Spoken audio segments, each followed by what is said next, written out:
Welcome the Lord's chosen. Some people don't trip over the truth. They choke on it the moment it slips out. That's exactly what happened here. One tiny crack in their story, one slip in their rehearsed smiles, and suddenly the entire plot they built against you collapsed like a cheap plastic chair under a heavyweight lie. They didn't mean to confess. Oh no, their plan wasn't supposed to end with them spilling everything like a toddler dropping a bowl of cereal. But pressure has a funny way of turning masterminds into accidental whistleblowers.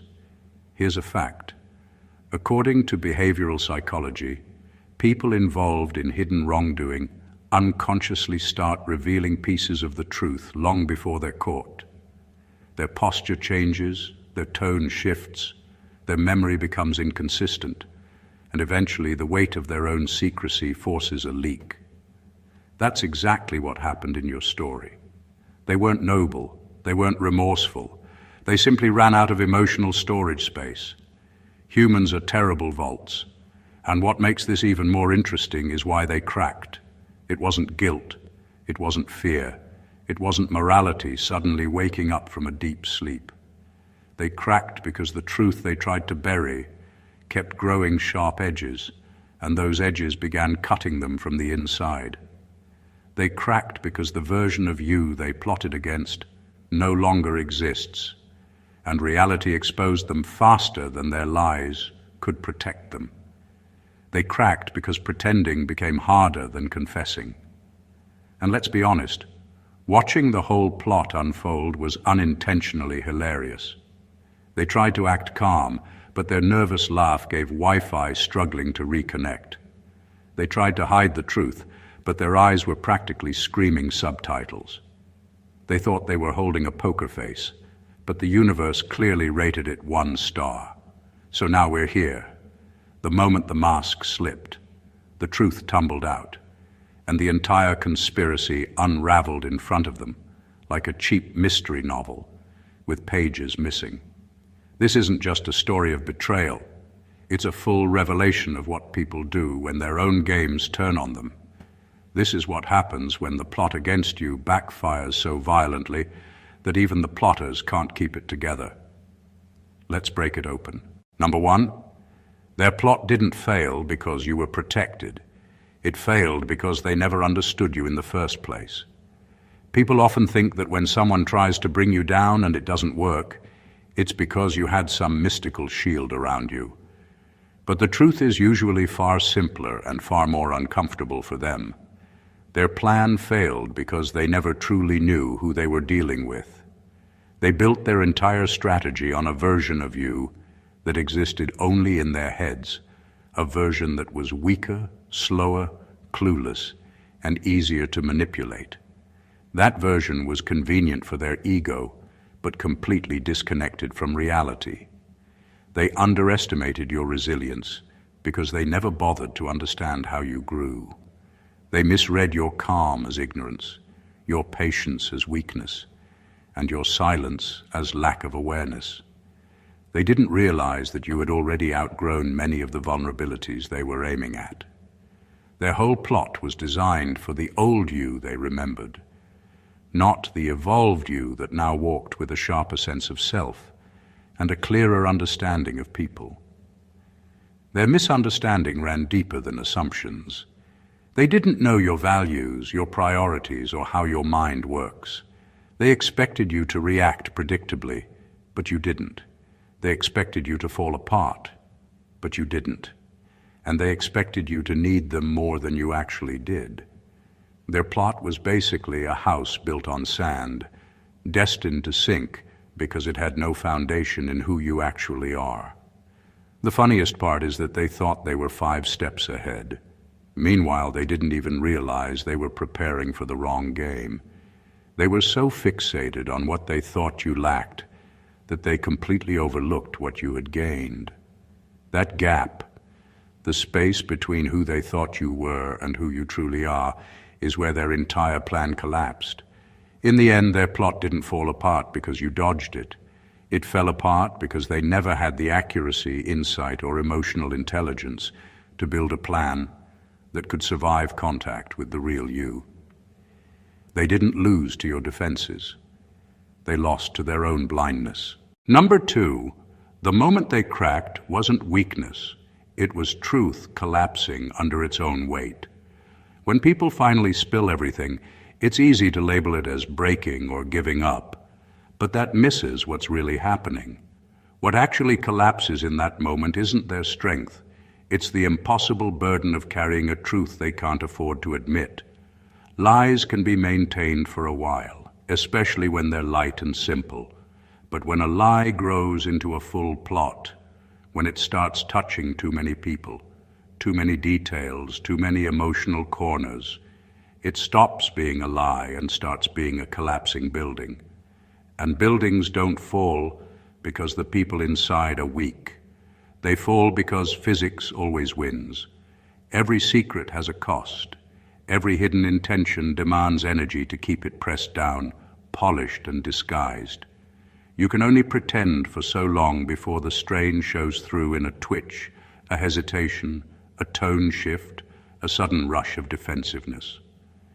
They weren't defeated by you. They were defeated by their own story becoming too heavy for them to carry. The truth wasn't sitting patiently in the dark, waiting to be discovered. It was pushing, stretching, pressing against the walls they built around it until those walls gave way. And when it finally bursts out, it always feels dramatic to the people watching, like a confession or an emotional collapse. But it's neither. It's simply the natural consequence of deception reaching its structural limit. Think about it. If they had actually been in control, they would have kept it under wraps. But control is a myth once you're juggling too many falsehoods at once. One slip, one inconsistent detail, one moment of panic, and the whole thing detonates. What makes this even more ironic is that they often blame the moment on pressure or emotion, as if those forces created the collapse. No. The collapse was already scheduled. The truth was always going to find its way out. They just happened to be present when it finally did. So when you see someone crack, don't mistake it for fragility. Recognize it for what it is, the unavoidable collapse of a structure built on imbalance. Lies can't stand forever. Truth always collects interest. And sooner or later it comes due, whether they're ready for it or not. Number three, their plot exposed one thing clearly. They feared your clarity more than your power. People like to pretend they're afraid of strength. They talk about power, influence, dominance, ambition. But that's not what rattles them. What rattles them is clarity. When someone can see through games, see through tone, see through intention, and see through manipulation without even raising their voice, that's the kind of person that keeps insecure people awake at night. Power can be challenged. Clarity can't. When you understand people quickly, when you pick up on contradictions, when you read the emotional weather beneath someone's words, it strips manipulators of their favorite tool, confusion. They rely on fog, on half-truths, on making you second-guess yourself until you stop trusting your own judgment. Clarity destroys that entire ecosystem. It leaves them with nothing to operate on. They can't twist what you already understand, and they can't scare someone who isn't lost. That's why their plot wasn't really about harming you. It was about regaining control over a situation they felt slipping away the moment you stopped being easy to play. Your calm became threatening because it wasn't naive. Your silence became threatening because it wasn't empty. Your observations became threatening because they weren't guesses. They were accurate. To someone who thrives on emotional manipulation, a clear-minded person is like staring at sunlight through eyes that can't handle it. They can't look directly. They can't operate effectively. And they can't predict what you'll do because you're not reacting to their illusions. You're reacting to reality. So when they cracked, it wasn't because they feared what you could do to them. It was because they feared that you already understood them better than they understood themselves. That kind of self-awareness in another person feels like exposure, even when no accusation is made. It feels like being seen without consent. In the end, clarity is a form of power that can't be countered, because it removes the battlefield entirely. There's no room for lies when someone can hear the hollow underneath the words. There's no room for schemes when someone recognizes motives before they're spoken. And that is what truly terrified them. Not your strength, not your influence, but your honesty with yourself and your ability to read the truth even when others try very hard to blur it. Number 4, they weren't united against you. They were united by a shared insecurity you triggered. When people get together to scheme, it's easy to mistake their coordination for purpose or loyalty. But in truth, what binds groups like that isn't conviction, it's comfort. They weren't sitting in some grand council plotting your downfall because they loved the idea of teamwork. They were clinging to each other because deep down they felt small, threatened, and painfully aware that they couldn't stand on their own without someone to echo their fears back to them. Insecurity is strangely social. One person feels overlooked, another feels underestimated, another feels like they're always 2 steps behind everyone else. And suddenly they find this temporary warmth in being aligned. It looks like unity from the outside. Inside, it's just a circle of people whispering the same doubts until those doubts sound like strength. Your presence disrupted that. Not because you did anything dramatic, but because you existed in a way that didn't require them to exaggerate themselves or defend their fragile egos. When someone moves with clarity, purpose, or self-awareness, it exposes cracks in others that they've been hiding for years. They felt seen, even when you weren't looking at them. They felt judged, even when you weren't judging. They felt threatened, even when you weren't threatening. So they gathered, not to attack you, but to reassure themselves that they weren't alone in feeling inadequate. Their plot was really just a group therapy session with bad communication skills and worse intentions. The problem is that when insecurity becomes the glue, everything built on it is unstable. One crack in trust, one moment of panic, one person realizing they've gone too far, and the whole thing collapses because it was never about you. It was about them. When their plan unraveled, it wasn't proof that you'd won some grand battle. It was proof that their bond was artificial, temporary, and rooted in fear rather than purpose. And that's the beautiful part. You didn't break their unity. Their own insecurity did. In the end, what they thought was a coordinated strike turned out to be a mirror they didn't want to look into. And when they finally saw their reflection clearly, not even their group could comfort them anymore. What fell apart wasn't the plan. What fell apart was the illusion that insecurity could ever hold people together for long. Number 5, the conspiracy wasn't a master plan. It was a collection of impulsive reactions dressed up as strategy. People love to mythologize their own schemes. They sit in rooms and whisper like they're characters in some dark thriller, convince themselves they're building a brilliant strategy, and then wrap their panic in fancy words to feel important. But when you strip away the dramatic music and the self-importance, what you usually find isn't genius. It's chaos pretending to be intentional. Their conspiracy wasn't crafted with patience or insight. It was built moment by moment, reaction by reaction. Someone felt slighted, someone felt jealous, someone felt left out.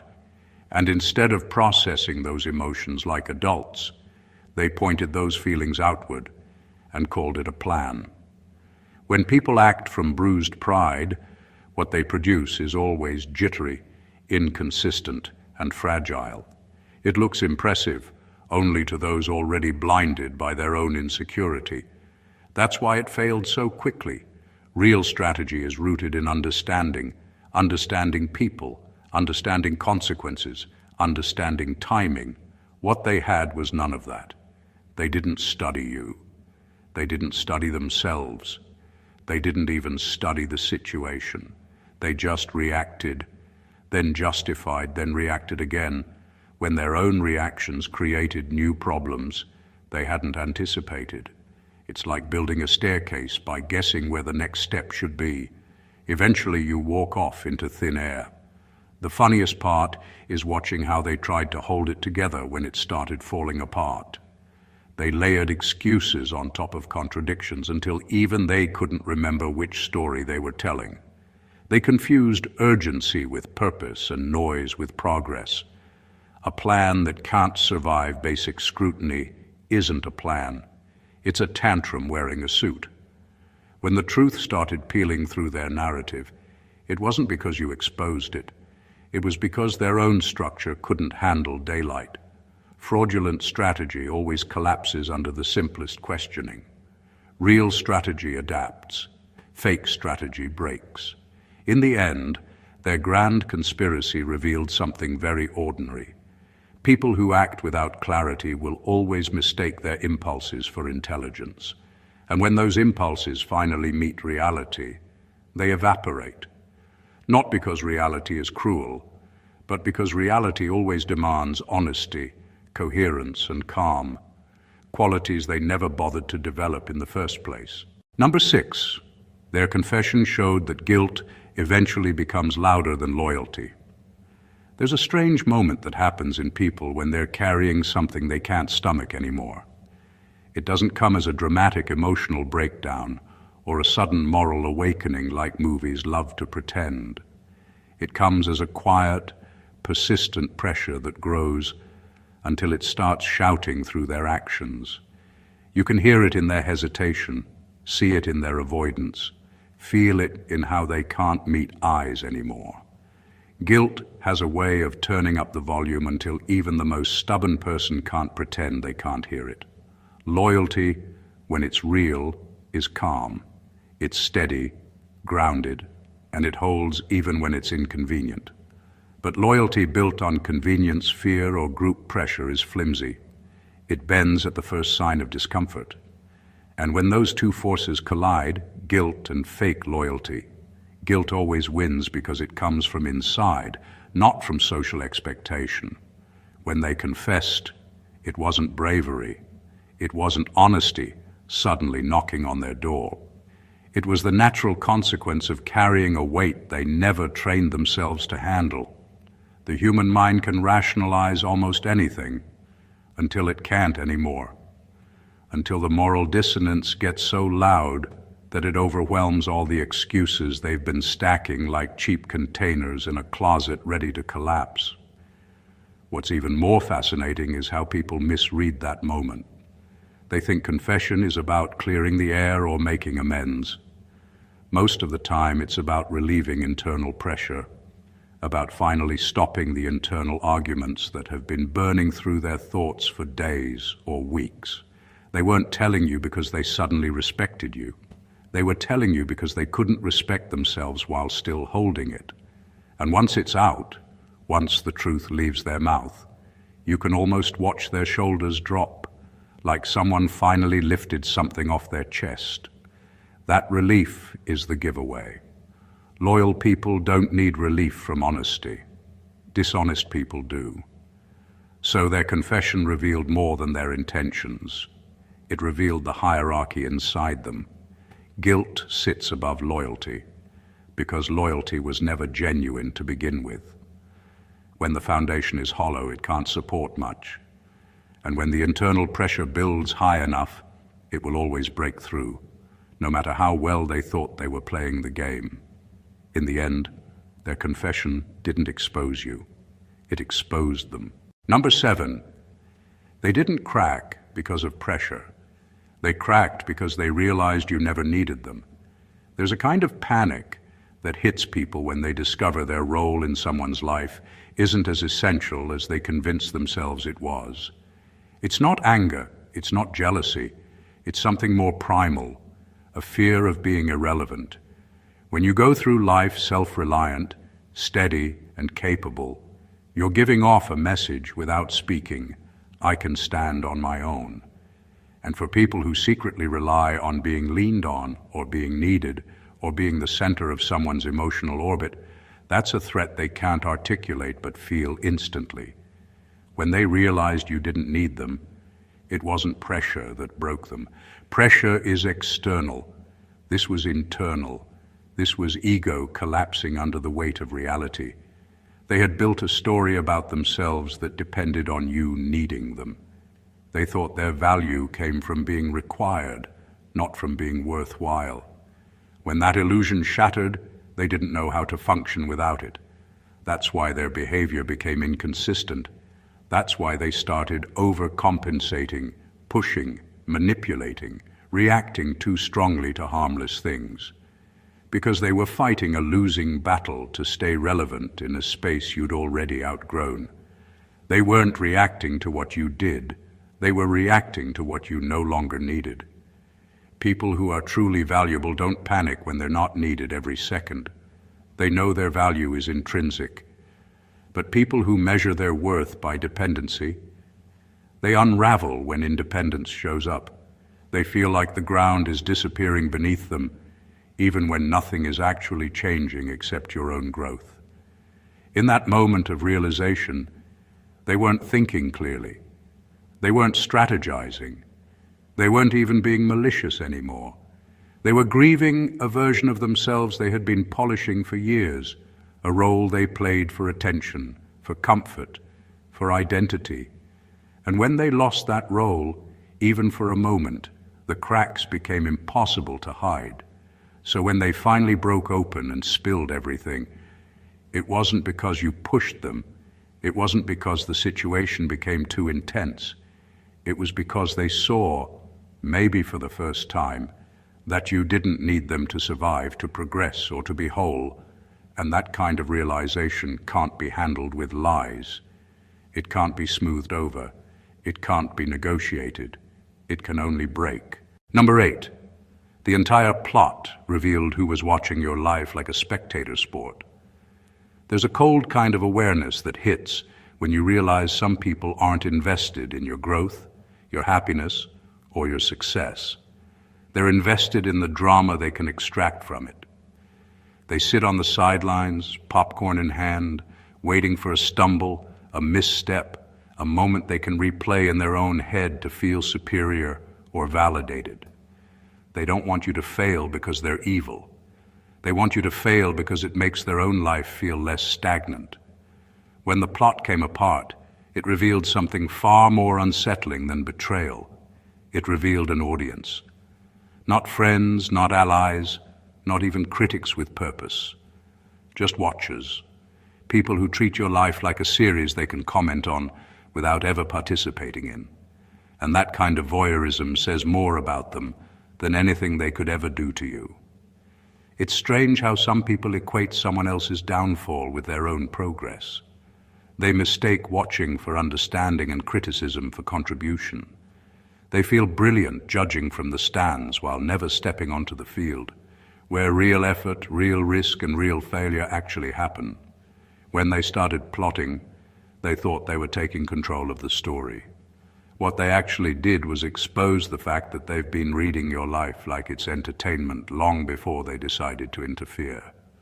The moment they cracked, their mask slipped, and suddenly it was obvious.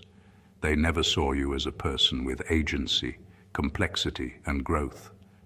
They saw a storyline they could manipulate for their own emotional payoff. There's something almost tragic about it, because it shows how small their world has become.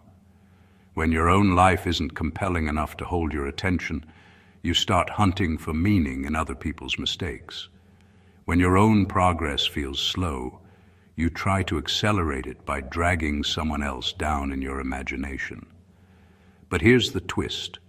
Being watched doesn't make you weaker. It makes you more powerful than they expected, because their entire performance depended on you being predictable, passive, unaware, and none of those things were true. So when the truth came out, it didn't just expose their intentions, it exposed their audience mentality. And once you see that clearly, you stop feeling betrayed and start feeling detached, because you can't be hurt by people who were never actually engaging with you in the first place. They were only watching. Number 9, you never lost power. They just miscalculated its source. When people come after you, they always assume your power is something external: connections, reputation, luck, influence, people around you. They build their strategy like engineers working off faulty blueprints, not realizing the foundation they're attacking doesn't actually exist where they think it does. They thought if they cut off your support, they could weaken you. They thought if they damaged your image, they could silence you. They thought if they created chaos, they could make you fold. But power isn't a social construct you can sabotage. Power is internal. It's mindset, discipline, clarity, self-respect, and the ability to keep walking even when the path gets ugly. That kind of power can't be poisoned, can't be stolen, can't be lied away. You can't sabotage a person's character with rumors, and you can't sabotage a person's growth with petty schemes. Their biggest mistake was believing that what makes you strong is something they can touch. They didn't understand that your strength isn't in who you know, it's in how you think. It isn't in how people treat you, it's in how you treat yourself. It isn't in applause or validation, it's in consistency when no one is watching. So when their plot collapsed, it wasn't because you dodged it or defended yourself with some dramatic force. It collapsed because it was aimed at the wrong target entirely.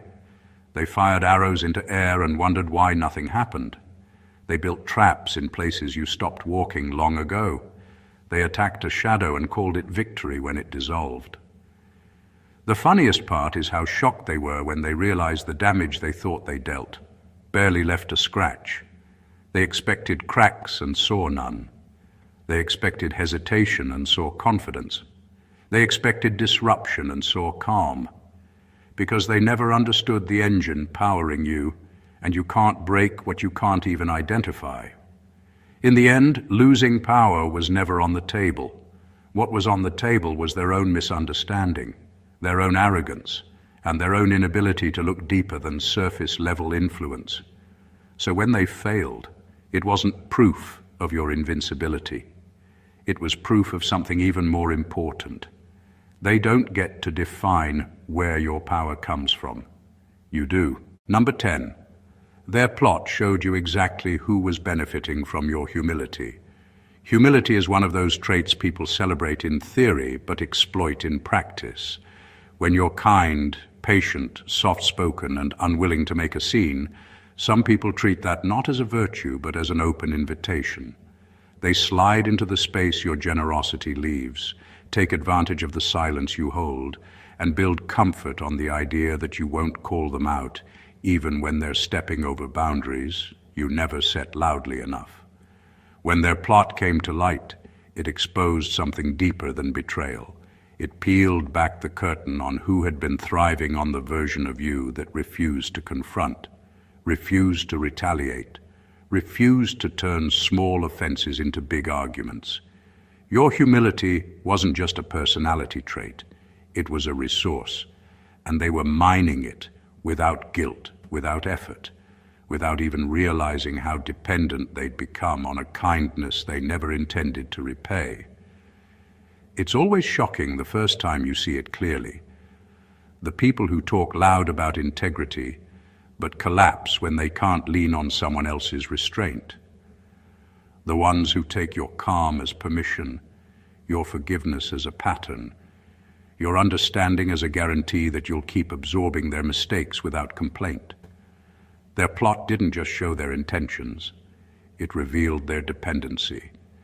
They needed you to stay humble because it kept their own flaws hidden and their own discomfort manageable. When you don't create friction, they get to avoid growth. When you don't confront, they get to stay unchanged. When you swallow what hurts, they get to pretend they never did anything wrong. And that realization hits harder than the betrayal itself, because it forces you to ask a question most people avoid. Who in my life is comfortable because I refuse to make them uncomfortable? It's not about becoming harsh or losing warmth. It's about understanding that virtue without boundaries becomes fuel for people who don't deserve it. When their conspiracy unraveled, it wasn't just their intentions that were exposed, it was the hidden economy of giving and taking that had been operating silently around you.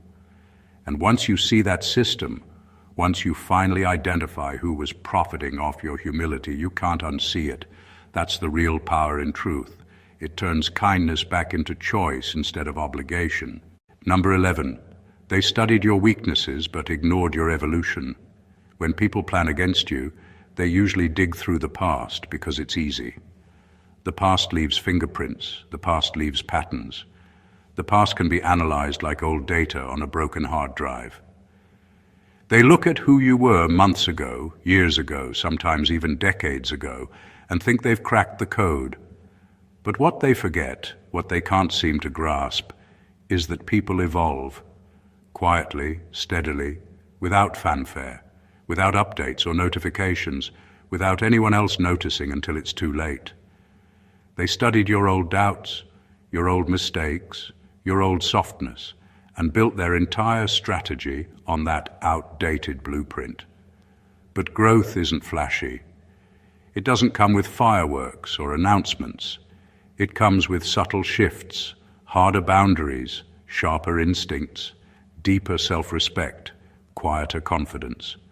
It comes with learning how to read people, learning how to stop giving energy to what drains you, learning how to walk away from what doesn't serve you. They didn't account for that. They didn't even consider it possible. To them, people stay the same because it's comforting to believe change is rare. It makes their own stagnation feel normal. If you evolve, it forces them to confront their own lack of progress, and that's a mirror they avoid at all costs. So they attack the ghost of who you once were, not the person standing in front of them now. They expected hesitation and saw certainty. They expected insecurity and saw composure. They expected emotional volatility and saw discipline. Every assumption they made was answered with a contradiction, and each contradiction weakened their plan until it collapsed under the weight of their own incompetence. What they thought was clever analysis turned out to be amateur psychology. What they thought was insight turned out to be nostalgia dressed as strategy. They thought they were dealing with someone predictable, someone moldable, someone who hadn't yet learned their own worth. But evolution changes the rules. It changes the tempo. It changes how you respond and what you tolerate and what you ignore. They didn't realize that by the time they started plotting, you were already miles beyond their reach, living in a version of yourself they hadn't even imagined. So when their plan failed, it wasn't luck. It wasn't protection. It was simply reality proving that growth is the greatest defense and the one most people forget to plan for. Number 12. Their confession wasn't an apology. It was self-preservation. When someone suddenly opens up, it can sound noble on the surface, like they've reached some moral peak or rediscovered their conscience. But if you listen carefully, if you pay attention to the rhythm underneath their words, you'll hear something else entirely. Panic. Not the panic of being caught, but the panic of being exposed to themselves. An apology is outward-facing. It cares about the person harmed. It acknowledges pain, responsibility, and impact. What they offered wasn't that. What they offered was a pressure release valve. They weren't trying to mend anything.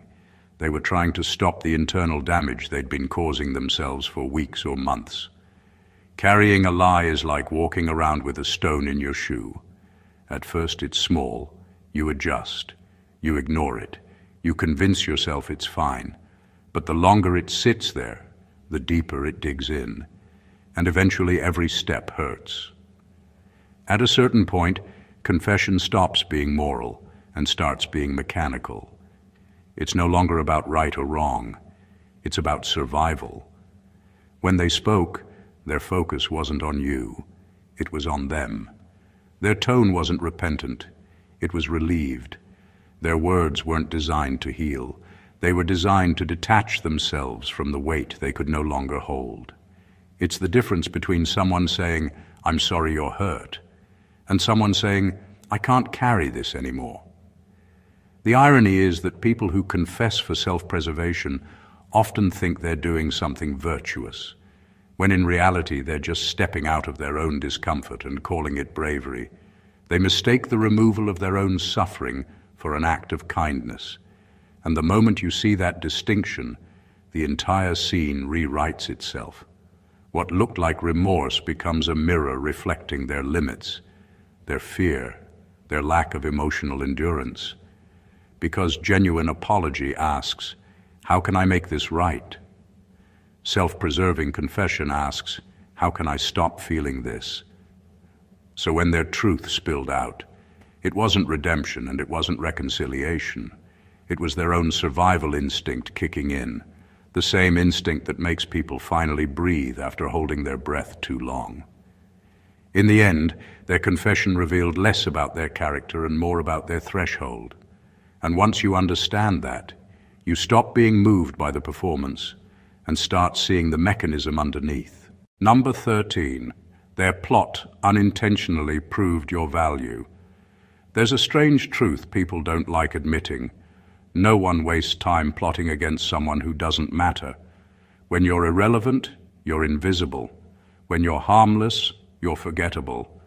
When you're insignificant, you're left alone because there's nothing there worth the emotional or intellectual energy it takes to plan, whisper, coordinate, and deceive.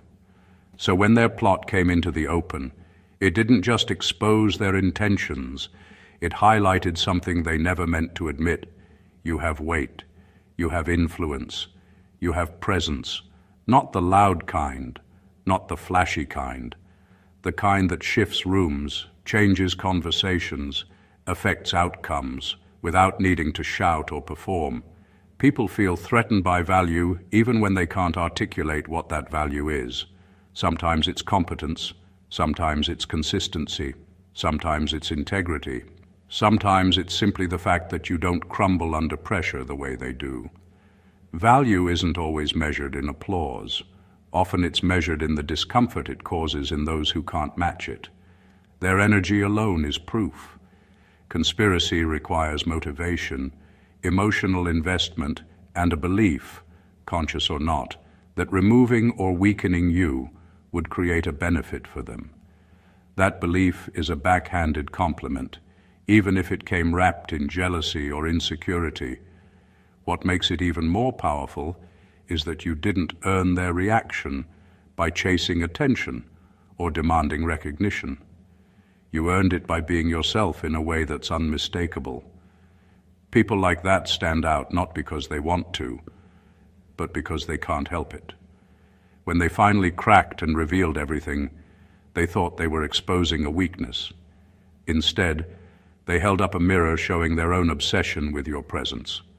The more they tried to undermine you, the clearer it became how much you mattered.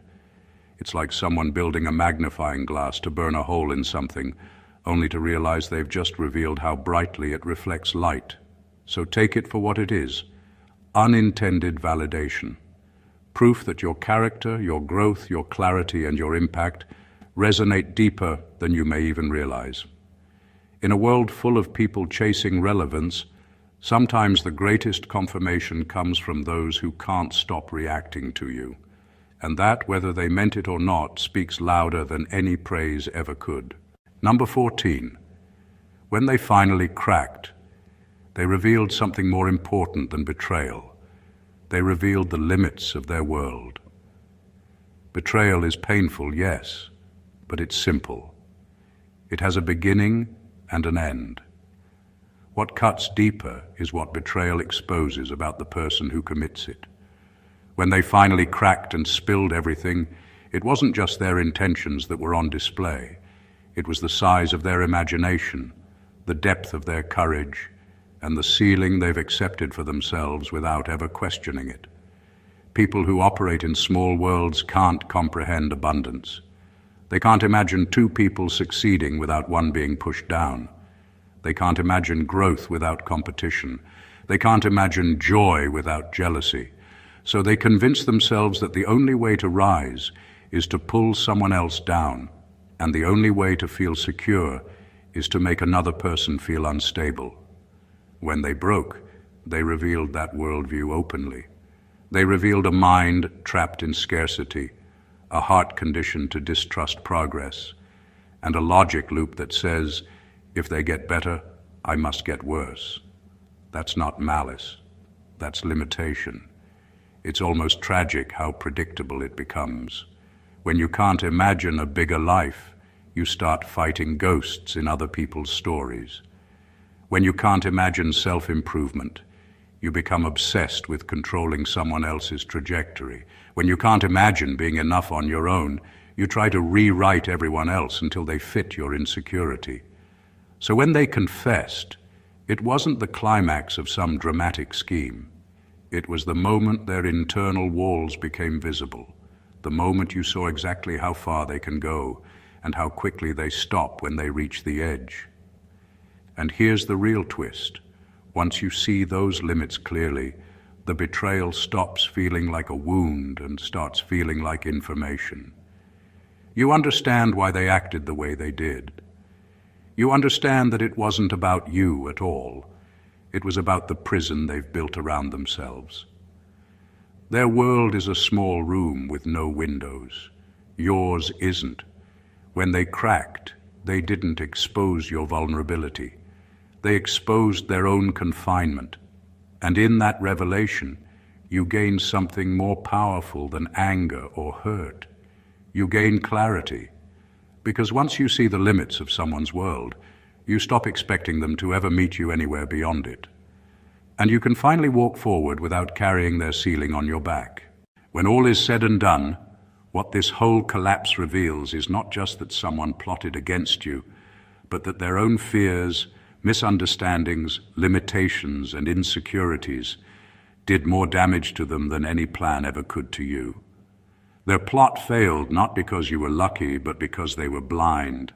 They cracked not because they were pushed, but because they could no longer carry the truth they buried. They confessed not out of courage, but out of survival. And in every slip, every contradiction, every panic, they showed you more about themselves than they ever intended to show. What makes this story powerful isn't the betrayal. It's the awakening it forces.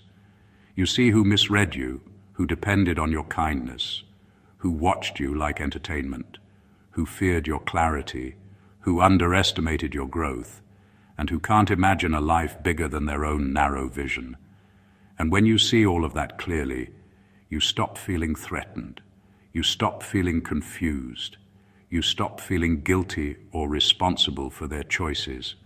Instead, you walk away with something rare, understanding. Understanding that growth is the strongest shield. Understanding that clarity is more dangerous than power. Understanding that humility is a gift, but boundaries are wisdom. Understanding that evolution is invisible to those who refuse to evolve. Understanding that people expose themselves long before you ever need to expose them. So take that with you. Don't let the noise distract you from the lesson. Don't let their collapse pull you backward. Their world is small, but yours doesn't have to be. If this video gave you even a single moment of clarity or that little aha spark you've been looking for, then do me a huge favor. Subscribe to the channel, drop a like, leave a comment with what hit you the hardest, and share it with someone who needs to hear it. Because the truth isn't meant to sit quietly, it's meant to be passed on. Thank you for watching, and I'll see you in the next one. Stay blessed always.